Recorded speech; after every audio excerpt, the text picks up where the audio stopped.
দারুণ জায়গাটা। এটা যখন জলটা শুকিয়ে গেছিল তখন পুরো কচি ঘাস বের হয়ে গেছিল, তখন যে দেখতে লাগছিল, তাই অনেক লোক এসেছিল বাইরের থেকে দেখার জন্য। দারুণ দারুণ খবরও রাখে লোকে, মানে সত্যি সুন্দর খবর। এখন লোকে কত ভিড় হচ্ছে দেখেছেন আমাদের আপনাদের এখানে? আগে কিন্তু আমরা অত পুরুলিয়া অত শুনতাম না, এখন লোকের মুখে মুখেই শুনছি, এবং এক একজনের 2-3 বার আসছে। হ্যাঁ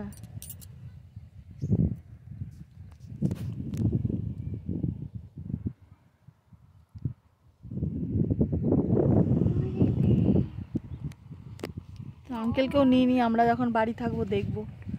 বলছি আঙ্কেলেরও ভিডিও করে নিয়ে আমরা আঙ্কেলকে বাড়িতে থাকলে দেখবো, মনে করবো।